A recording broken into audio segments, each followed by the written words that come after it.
DD Tamil நேயர்களுக்கு அன்பு வணக்கம்.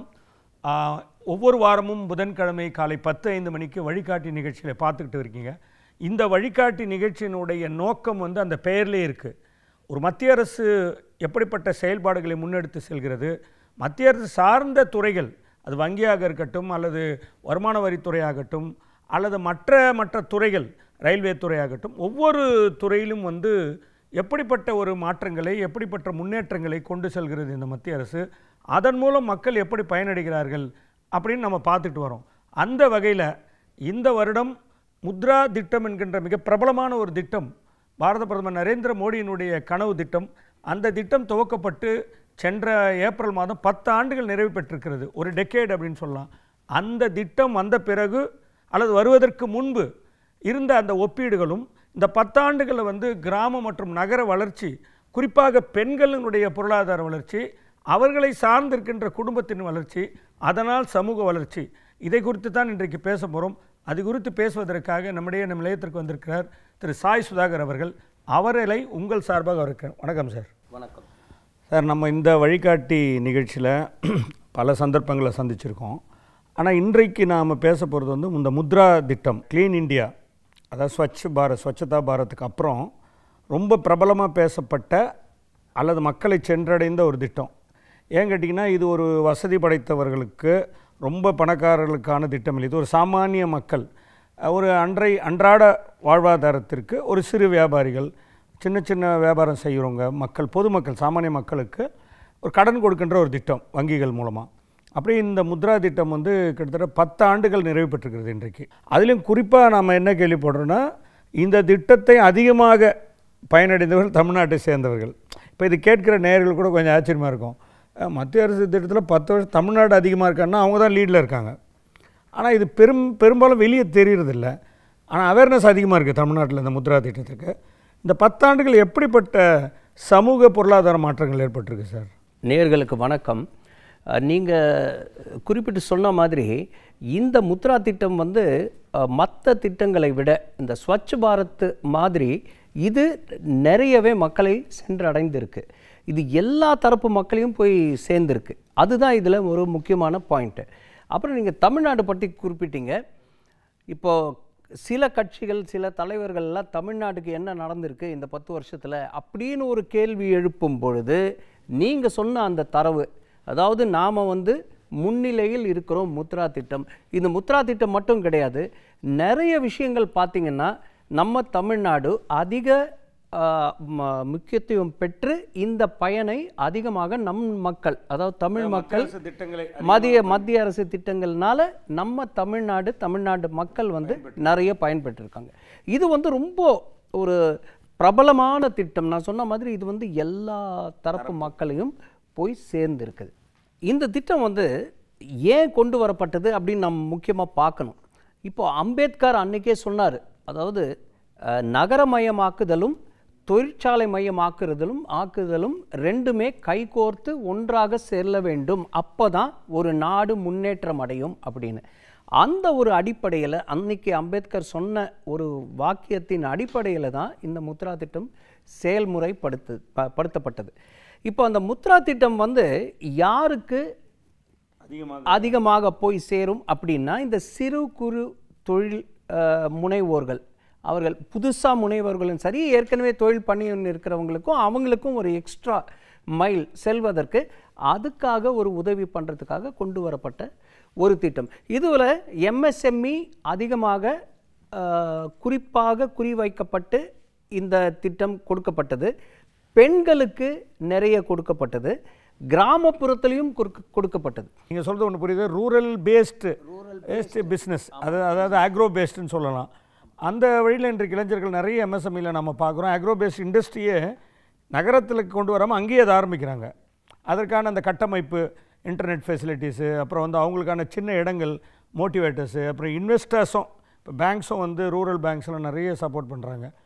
கரெக்டு தான். நீங்கள் ஆனால் இந்த 10 ஆண்டுகளை சார் நான் என்ன கேட்குறேன்னா, 10 ஆண்டுகளுக்கு முன்னால், அதாவது இப்போ 2015 வச்சுங்களேன், இப்போ 25, இந்த 10 ஆண்டுகளுக்கு முன்னால் இருந்த அந்த ஒரு பொருளாதார வளர்ச்சிக்கும் இப்போவுமே எப்படிப்பட்ட ஒரு மாற்றம் இருக்குது? அன்னைக்கு காலகட்டத்தில் பார்த்தீங்கன்னா கிராமப்புறத்தில் அதிகமாக தொழில் முனைவோர்கள் இருக்க மாட்டாங்க. நம்ம நாடே பார்த்தீங்கன்னா 55% விவசாயத்தை நம்பி தான் இருக்குது. அந்த நிலங்களே பார்த்தீங்கன்னா 55% அப்படி இருக்குது. கிட்டத்தட்ட 60% மக்கள் வந்து விவசாயத்தை நம்பி தான் இருந்தாங்க 10 வருஷத்துக்கு முன்னாடி வரைக்கும். விவசாயத்தை விடுன்னு இந்த தேசிய ஜனநாயக கூட்டணி 2014 வந்தது சொல்லலை.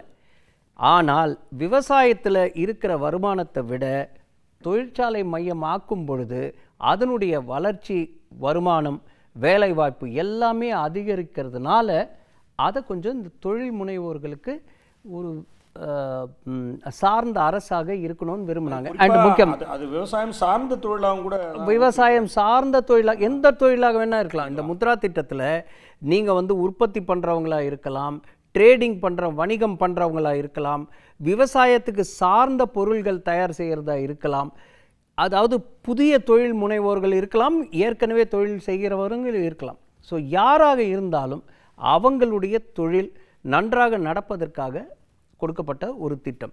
அண்டு இந்த 10 ஆண்டுகளில் என்ன முன்னேற்றம்னு சொன்னீங்கன்னா, இந்த 10 ஆண்டுகளுக்கு முன்னாடி நீங்கள் வந்து ஒரு வங்கியை அணுகி உங்களுக்கு தொழில் செய்வதற்கு ஒரு உதவி வேணும் அப்படின்னு போனீங்கன்னா அது வந்து ஒரு கடினமான ஒரு விஷயம்.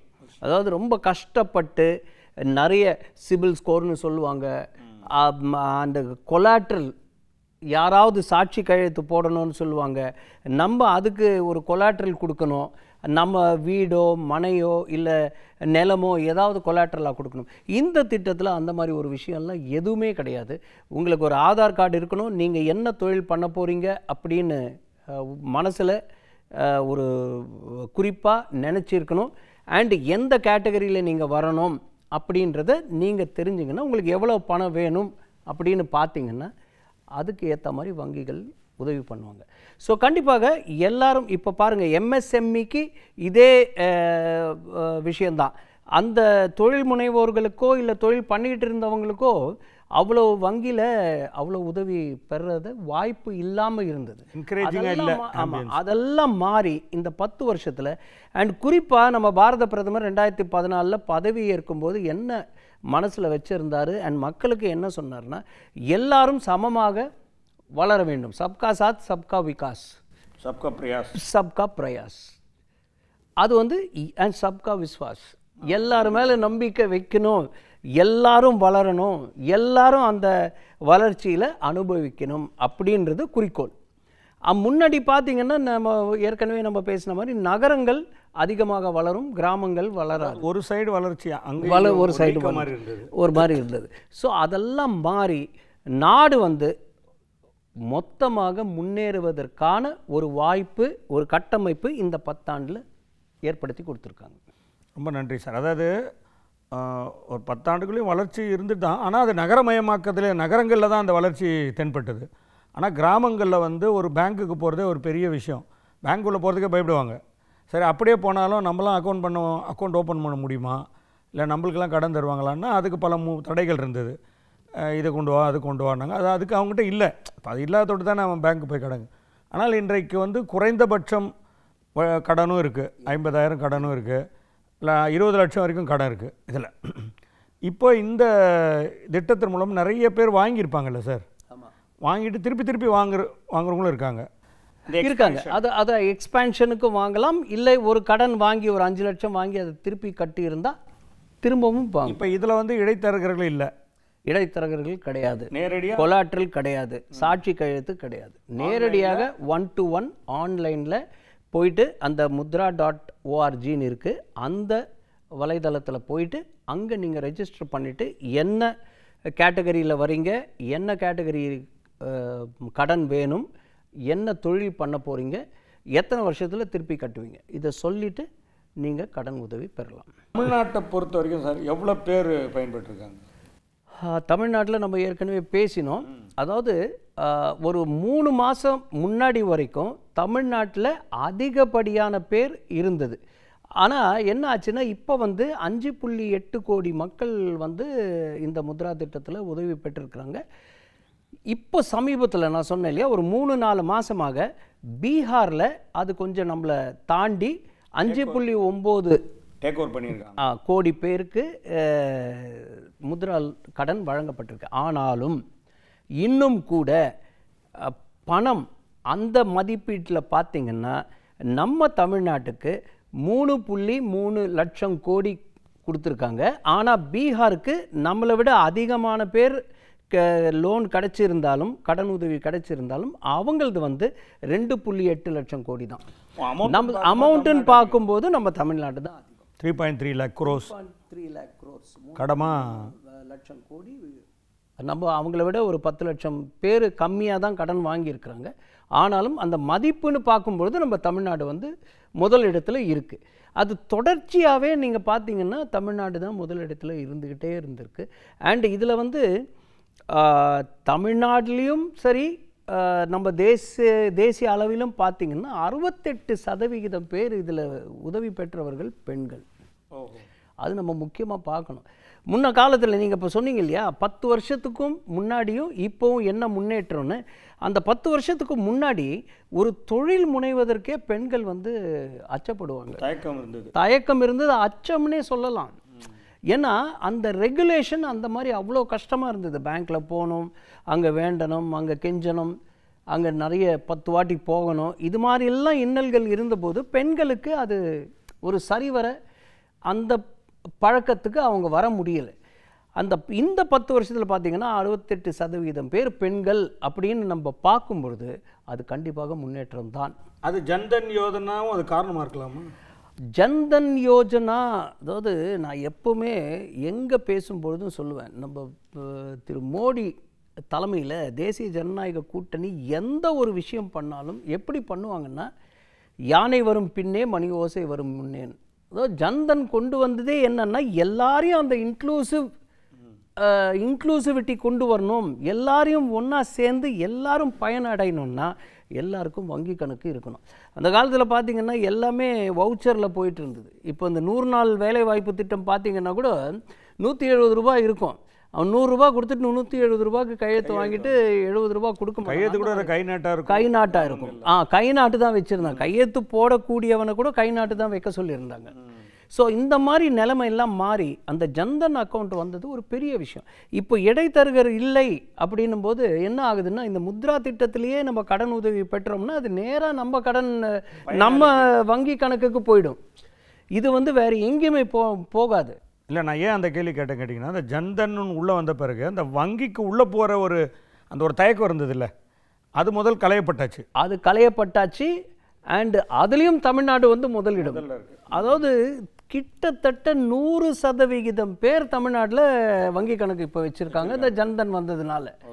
அண்ட் அந்த ஜன்தன் அக்கௌண்ட்டு, அந்த வங்கி கணக்கு எல்லாரும் ஆரம்பித்ததுனால இப்போ நீங்கள் பார்த்தீங்கன்னா ஒரு ஹைவேல போனீங்கன்னா கூட லெஃப்ட்டு ரைட்டில் இளநீர் விற்பாங்க, கரும்பு ஜூஸ் விற்பாங்க, அவங்க கூட அந்த கியூஆர் கோடு வச்சுருக்காங்க. என்ன ஒரு நம்பிக்கைன்னா எல்லார்கிட்ட வங்கி கணக்கு இருக்குது அப்படின்னு. அங்கே அந்த கிராமத்துலேயும் அந்த கரும்பு ஜூஸ் விற்கிறவங்கிட்டையும் வங்கி கணக்கு இருக்குது, வரவன் வாங்குறவன் எல்லார்கிட்டையும் வங்கி கணக்கு இருக்கும் அப்படின்ற ஒரு நம்பிக்கையில். ரெண்டாவது வந்து அந்த கியூஆர் கோடுன்றது ஒரு சாதாரணமாக நம்மளுக்கு அது பரவலாக இருக்கிறதுனால அது சாதாரணமாக தெரியுது. ஆனால் வளர்ந்த மேற்கத்திய நாடுகள், இப்போ அமெரிக்கா, கனடா போன்ற நாடுகளில் கூட இது இல்லாமல் இருந்தது. இப்போ பேடிஎம் அப்படிலாம் அது அவங்க ஆச்சரியப்பட்டாங்க. இது என்ன ரோட்டில் ஒரு பூ விற்கிறவங்க, டீ கடை வைக்கிறவங்க, ஒரு சாதாரணமாக இளநீர் வைக்கிறவங்க கிட்ட கூட இது இருக்குன்னா அவங்களுக்கு ரொம்ப ஆச்சரியமாயிடுச்சு. நம்ம ரொம்ப வெல் டெவலப்டு அவங்களாம் டெக்னாலஜிக்கலு, ஆனால் அங்கே இல்லை. அண்ட் நம்மளுடைய யூபிஐ வந்து ஒரு 21 நாடுகளில் நம்மளுடைய சிஸ்டம் பிரபலத்தில் அவங்க இம்போர்ட் பண்ணியிருக்காங்க, இதை வாங்கியிருக்காங்க. இந்த டெக்னாலஜியில் தான் பண பரிமாற்றமே நடக்குது. ஸோ அந்த அளவுக்கு நாடு வந்து வளர்ந்துருக்கு. இது வந்து ஒரு பெரிய வளர்ச்சி. அதாவது இந்த 68% பெண்கள் வந்து வளர்ச்சின்றது வந்து ஒரு 68% பெண்கள் மாத்திரம் இல்லை, இது பெண்களை சார்ந்து இருக்கின்ற குடும்பங்கள் அந்த தொழில் செய்யும் பொழுது ஒரு டிஃபன் கடை வைக்கிறாங்கன்னு வச்சுங்களேன், அதில் அட்லீஸ்ட் ஒரு அசிஸ்டண்ட் வேணும். ஸோ அவங்களுக்கு ஒரு வேலை கிடைக்குது. ரெண்டாவது ஒரு பெரிய ஒரு டெய்லரிங் யூனிட் ஓப்பன் பண்ணுறாங்கன்னா அங்கே ஒரு 10 பெண்களுக்கு வேலை கிடைக்குது, 10 ஆண்களுக்கு வேலை வச்சுங்க. அப்போ இது ஒரு 68 பெண்களை மாத்திரம் இல்லை, 68% பெண்களை மாத்திரம் இல்லை, அவர்களை சார்ந்து இருக்கின்ற குடும்பங்களும் பொருளாதார நிலையில் முன்னேறி இருக்காங்கன்றது தான் நம்ம எடுத்துக்கணும். ஏன்னா இப்போ பார்த்தீங்கன்னா 8 கோடி மக்கள் நம்ம தமிழ்நாட்டில் இருக்காங்கன்னு சொல்கிறோம். ஆனால் 5 கோடிக்கு மேலே இந்த முத்ரா திட்டத்திலே கடன் உதவி வாங்கியிருக்காங்க. அப்புறம் 75% பாப்புலேஷன் இந்த முத்ரா திட்டமே வாங்கியிருக்காங்க. ஸோ அந்த அளவுக்கு வந்து இந்த திட்டம் போய் சேர்ந்துருக்கு, மக்களை போய் சேர்ந்துருக்கு. இல்லை, அதில் ரொம்ப பியூட்டிஃபுல்லாக நீங்கள் சொல்கிறது ஒரு விஷயம் என்ன தெரியுதுன்னா, அன்றைக்கு வங்கி மேனேஜர்ஸ் மேலாளர்களை பார்க்கணுன்னுவாங்க, அப்புறம் சில விஷயங்கள் இருக்கும், அப்புறம் அந்த ஃபார்மை ஃபில்அப் பண்ணுவாங்க. அது அவங்களுக்கு தெரியாது, இதெல்லாம் பெரிய கடினமாக இருக்கும்.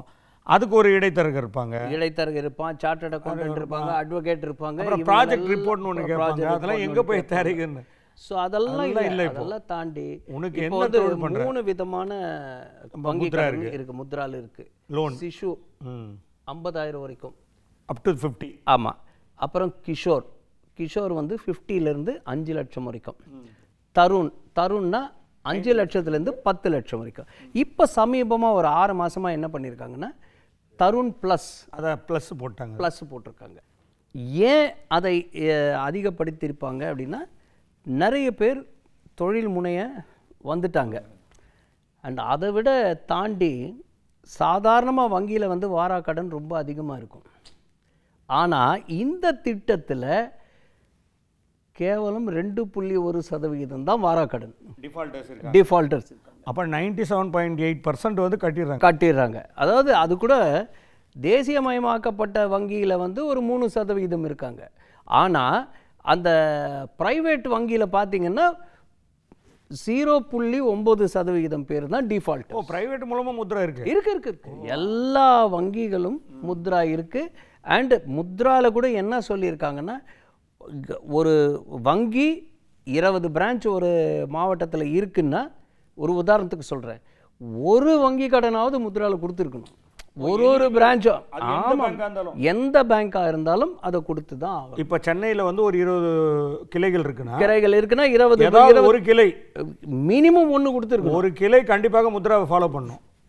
20 ஃபாலோ பண்ணணும். ஆனால் மினிமம் 1ஆவது ஒரு கிளையிலையும் கொடுத்துருக்கணும். அதிகம் என்ன வேணா கொடுக்கலாம், அதுதான் கண்டிஷன். அப்போ அந்த தனியார் வங்கியில் கணக்கு வச்சிருக்கிறவங்களுக்கும் முத்ரா, அதுக்கும் முத்ரா தான் சொன்னேன் இல்லையா? அதில் வந்து நியூஸ் என்ன, நிறைய பேர் என்ன நினச்சிருக்காங்க தெரியுங்களா, இது அரசுனுடைய திட்டம் இல்லை, இது வந்து தேசியமயமாட்ட வங்கியில் தான் கிடைக்கும்ன்ற ஒரு. அப்படி கிடையாது, தனியார் வங்கியில் இருக்கு. ஆமாம்மா, தனியார் வங்கியில் இருக்கு. நிறைய விஷயம். ஆனால் வட்டி விகிதம் ஒரே மாதிரி தான் இருக்கும். ஓகே. வட்டி விகிதம் ரொம்ப கம்மி, அதில் மானியம் இருக்கு.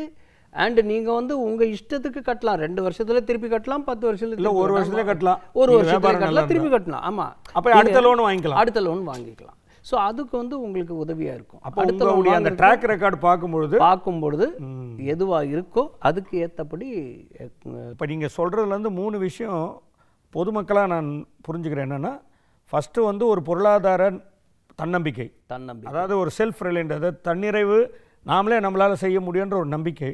2வது பெண்களுடைய எம்பவர்மெண்ட், தன்னம்பிக்கை, அவங்க வெளிப்படையாக வந்து. 3வது தனி மனிதனுடைய வளர்ச்சின்றதை விட சமூக பொருளாதார வளர்ச்சி.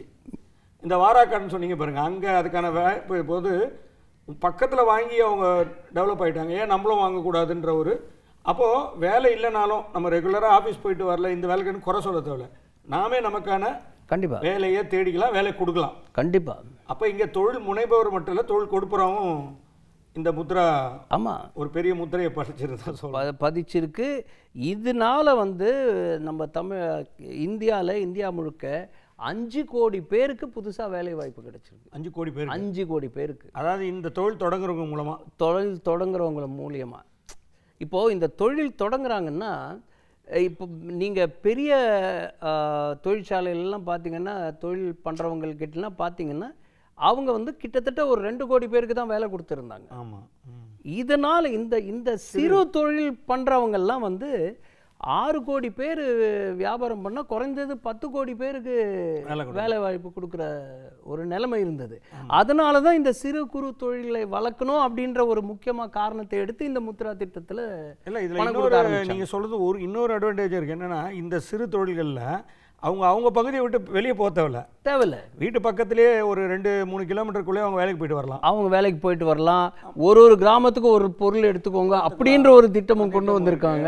ஸோ அது மாதிரி நிறைய விஷயங்கள் ஒன்றோட ஒன்று கலந்து எல்லாருக்கும் எல்லா நன்மையும் போய் சேரணும் அப்படின்ற ஒரு அடிப்படையில் இந்த சமூகத்தில் ஒரு மாற்றத்தை கொண்டு வந்துகிட்டு இருக்காங்க. அண்டு இன்னொன்று முக்கியமான விஷயம் என்ன பார்க்கணுன்னா, இந்த மொத்தமாக இந்தியா முழுக்க பார்த்திங்கன்னா 52 கோடி மக்களுக்கு இந்த முத்ரா திட்டத்தில் கிடச்சிருக்கு. கிட்டத்தட்ட 35% பாப்புலேஷன் மேலேயே. இந்த 140 கோடியில் 52 கோடி பேருக்கு இந்த முத்ரா திட்டத்தில் வங்கி கடன் கிடச்சிருக்கு. அண்டு மொத்தமாக 32 லட்சம் கோடி கடனாக கொடுத்துருக்காங்க. ஸோ அதில் தமிழ்நாட்டுக்கு அது 3 லட்சம் கோடி. ஸோ அது மாதிரி எல்லாத்துக்கும் சேர்த்து 30 லட்சம் கோடி கடனாக இந்தியா முழுவதும் கொடுத்துருக்காங்க. இதில் நம்ம வந்து 68% பேர் பெண்கள்னு பார்த்தோம்.